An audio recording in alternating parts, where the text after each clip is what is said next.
Part 5, we're going to talk about Rhode Island, my time there. We'll talk about re-enlisting, what led me to re-enlist. We'll talk about SERE School. And I think we'll end on SERE School because that's going to be a pretty in-depth part of the story. And then part 6, we'll talk about Field Med East and kind of my initial months greenside. So to recap, again, part 4, we talked about the recon pipeline not working out, my injury at Field Med, the mental health things that came up. And now we're talking about my time in Rhode Island. So time right now, it's roughly October, November-ish of 2020. I finished my time at Naval Hospital Camp Pendleton. I still had 2 years left on my contract. My time on limited duty had finished up. I was fit for full, but with the orders, everything got canceled because of COVID 2020. And then I only had 2 years of orders left on my contract, a little less than 2 years. So I couldn't get anything operational. So my orders options were Groton, Connecticut, or Newport, Rhode Island, or there was one more up in, not Maine, but like New Hampshire. So Rhode Island was like the best option out of those 3. I'd heard many horror stories about Groton, Connecticut just being another corpsman killer. So Rhode Island seemed neat. It was a small state, just like Guam. And I chose Naval Hospital, Rhode Island. So Rhode Island's a neat duty station, to be honest with you. It's Navy OCS. There's 2 parts to it. There's the OCS side and there's the clinic side. I worked at the clinic, but I did support some of the OCS, like operations. OCS is Officer Candidate School, basically the officer boot camp. My time at Naval Hospital, Rhode Island, I would still say was very spiritually challenging because now I felt so far disconnected from why I joined the military. I worked in the laboratory for roughly a year and a half. The laboratory, I was a laboratory tech. I was just a general duty corpsman. So my life entailed sitting at a front desk and drawing blood from patients, basically from 8 to 4. Very repetitive, very boring job. And again, like as before, I don't have any cool or funny stories about that. It was just a year and a half of me on the grind of drawing blood on patients and becoming really familiar with CHCS. I'm coming off negative, but working at Naval Hospital, Rhode Island and dealing with officer candidates, I learned about the medical administrative side of the military. So all the forms that are required to become, everything from surface warfare officer to pilot to special forces. I became very familiar with the administrative side, or at least the medical administrative side of trying to apply for the more unique programs to the military. And so again, as we talked about in part 3, when I talked about Guam, I gained all my clinical skills in Guam and all my administrative skills at Rhode Island. So when I came greenside, I was able to just fully envelop myself in the infantry side because I was well versed in Navy medicine. And then because I could treat my Marines so well, because I understood the procedure side and the administrative side, it opened doors up for my Marines to go to cooler schools. And I didn't have to focus on learning those things. I could just focus on infantry tactics. So that is kind of the one benefit. Well, I got a few benefits from Rhode Island. That's the major benefit from working at Rhode Island is I learned the administrative side. And working at Navy OCS was neat. Once a month, when all the boot drops would come in, I would help. I would draw blood on all the new candidates. I would give immunizations to all the new candidates coming through. And like I said, I would see repeat candidates coming through. So I learned more and more about the administrative side of the Navy. Working the lab, it was whatever. Like I said, I felt very disconnected from the military. I described myself wearing camouflage to an office job. Nothing exciting there. I still had a lot of mental health things dealing with because we're still kind of post-suicide attempt and post-identity, like legitimate crisis. And so I underwent a lot of therapy and dealing with the acceptance of quitting BUDS and not becoming a SEAL. I definitely struggled because at this point I was 4 years into my career, pushing on 5 years. I hadn't deployed yet. I hadn't got a warfare pin. I hadn't got any really unique medals or ribbons. And not that I was a medal or warfare pin chaser, but those are those ribbons and medals do tell a story. And I felt very frustrated having to explain to my friends and family that, hey, like my military service has not been this cool, sexy thing. And I could not get over that fact. Like I said, granted, with the therapy sessions I had an awesome therapist. I won't state his name. He worked through those things, and I had a more balanced approach. Like I didn't view myself as a failure. For sure, that's what I viewed myself for a while as a failure. But I also didn't have a really cool, interesting career, and I was struggling with that for sure. So, give me a second here to catch my thoughts. So I accepted that I quit Buds because of the circumstance at hand. As stated in part 3, part 2, we won't go too in depth into it. But basically at the time, I was not mature enough, and I didn't really understand the fortitude, or I didn't understand like the full picture of becoming a Navy SEAL, because there's Buds, right? Cool, you've passed Buds. What you don't see in a lot of YouTube videos or podcasts, like what life is like after the teams. And that's a very demanding lifestyle. And I just don't think me being 18 years old with a relatively like easy life, I don't think I was just mentally prepared at that age to get into that community. I will say, in my opinion, going to Buds or a selection is a lot easier than working a freaking job. The Navy what I'm getting at is through lots of therapy and understanding of myself at the time, I don't think I was mentally ready for it. At the same time, I was still struggling with, hey, you know what? My military career has not been this remarkable or interesting thing, and I wasn't satisfied with myself. I really could not like bear the idea of getting out of the military, and as corny as it is, not have shot a rifle, not have jumped out of a helicopter, not have done the things you saw in the recruiting commercials. And I was getting ready to separate from the military regardless, because at the time, if you're a corpsman, the promotion rating was, you weren't guaranteed E4, and promoting, it was like a less than 1% chance for picking up E4. So I was preparing to separate from the military, and I'm very thankful to separate from the military. I picked up third class out of nowhere. I had taken a test back in 2019. I missed the cutting score by less than a point. I had received an award from Guam that wasn't dated properly. And because of that, I was given an extra point to pick up third class. Awesome. So they backdated my promotion. I got a year's worth of back pay. I picked up E4. And at that point, it was like, okay, I now have the opportunity to re-enlist. And honestly, I was probably one of the easiest re-enlistments for the military. I called me a detailer and said, if you give me orders to 5th Reg, I will re-enlist for 3 years and do that. Which again, being a corpsman, enlisting for the infantry specifically, was just not a normal thing, at the time. So I was an easy re-enlistment. I didn't ask for a bonus. Nothing crazy. I just like, hey, give me orders to the freaking infantry. I want to do infantry stuff. And then as a bonus, I got to go to SERE School. We'll talk about SERE School in a second. I have to give a special thanks. There was an awesome, awesome lieutenant commander. Again, I won't say his name, but if you ever watch this video, you know what I'm talking about. That lieutenant commander, he took me under his wing. He gave me a really rad book. Actually, he's got a book on Amazon, Lieutenant Commander. Oh, I don't know how to say his last name. I'm just gonna put his book in the description below. But that man had a very similar story to me. Of trying to become a SEAL, it didn't work out. He ended up becoming a pilot in the United States Navy, and he just understood my struggle.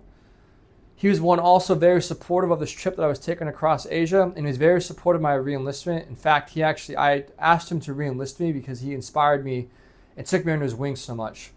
And he pushed me to re-enlist in a good, positive way. I think he saw me, like he knew I would have struggled out in the civilian world had I not re-enlisted. What was nice about re-enlisting this time, though, I didn't look as the infantry as like the second chance. I was finally able to mentally separate that, okay, me re-enlisting, I'm not becoming a SEAL, I'm not doing special forces, I'm doing something completely new. And that mindset shift really helped me. And like I said, as a bonus, I got to go to SERE School. Now, SERE School stands for Survive, Evade, Resist, and Escape. There's lots of YouTube videos about it. I will say, if you are in the military and you are provided the opportunity to go to SERE School, you need to go to SERE School.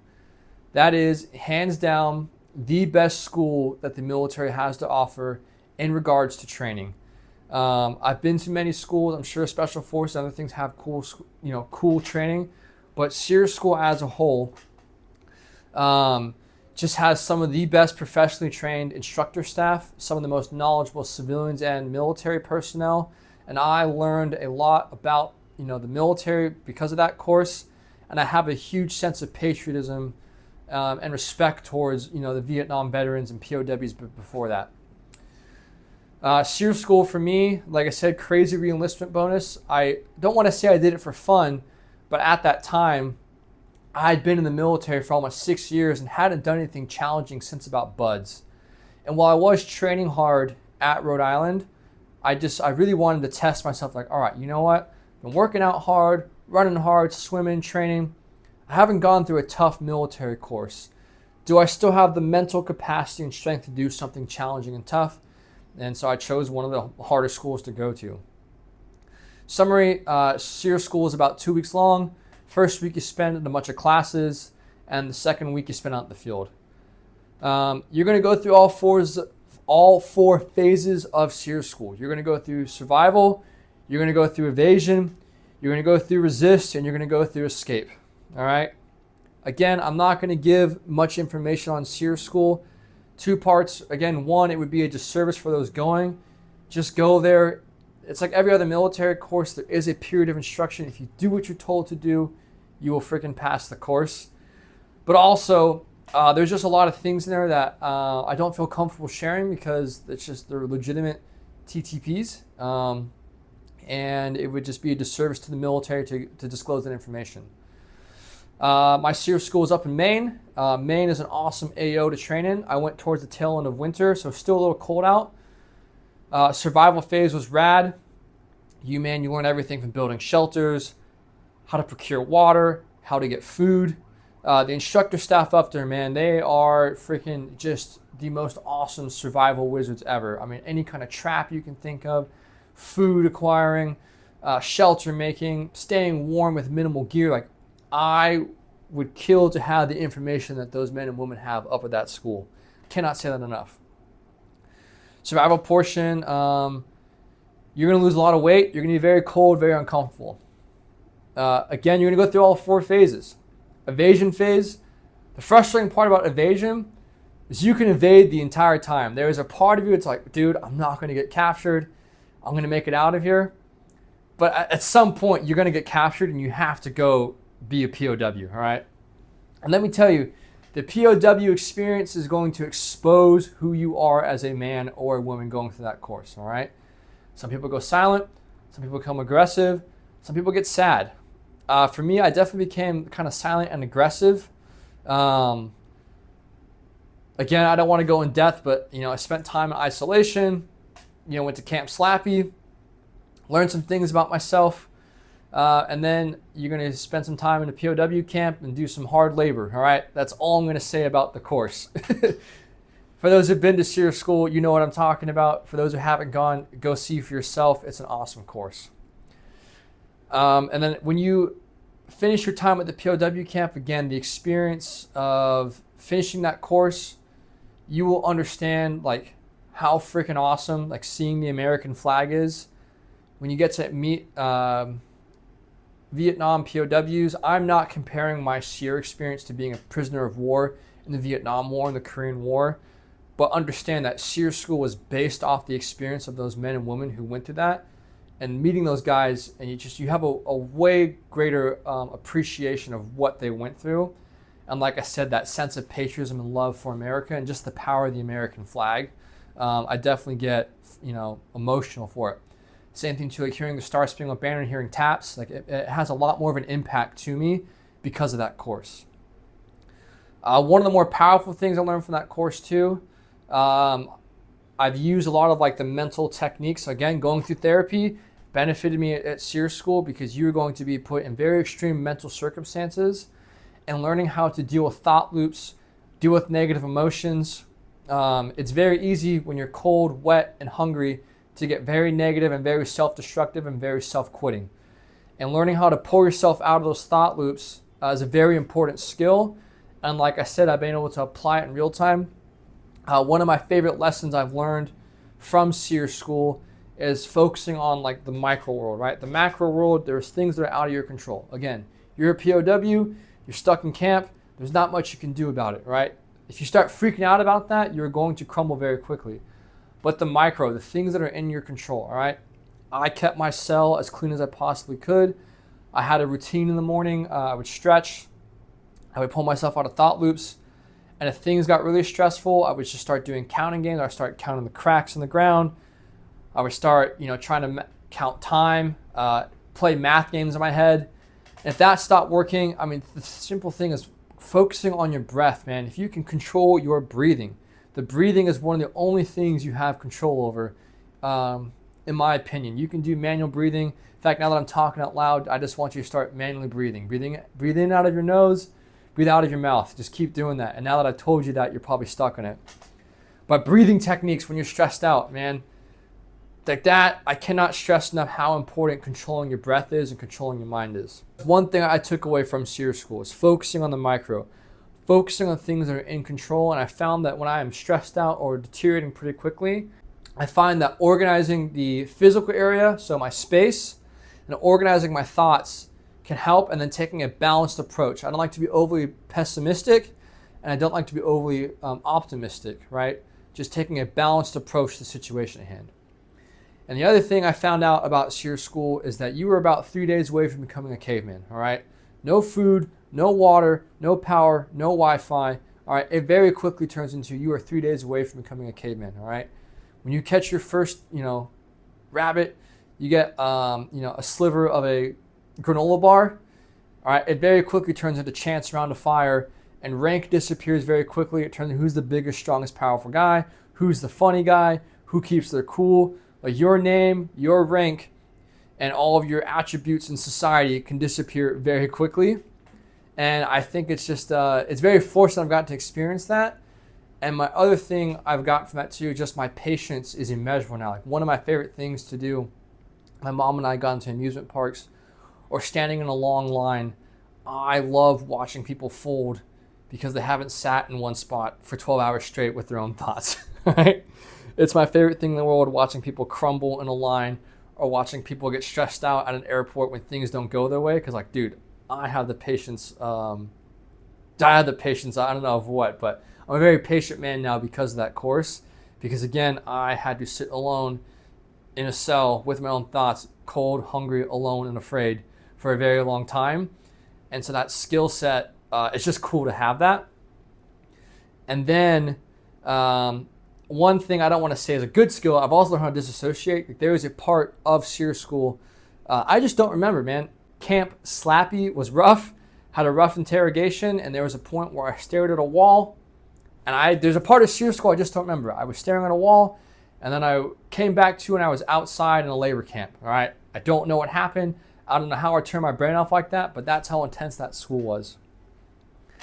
And I finished SERE School, re-enlisted, and honestly, after going through SERE School, I felt very confident in my physical and mental abilities. I'm like, okay, cool. It's been a while since I've done a tough training camp, but it's good to know that I still have that ability to do tough training. And I think that definitely benefited me well going to Field Med East and going to the infantry. Hey, different angle, different POV, just change it up a bit. That concludes part number 5 of Recounting My Navy Service. So we talked about Rhode Island, re-enlistment, why I re-enlisted, and going to SERE School. The usual YouTube stuff. Like, subscribe, comment, and stay tuned for the next part where we'll talk about Field Med East and my first couple months in the infantry.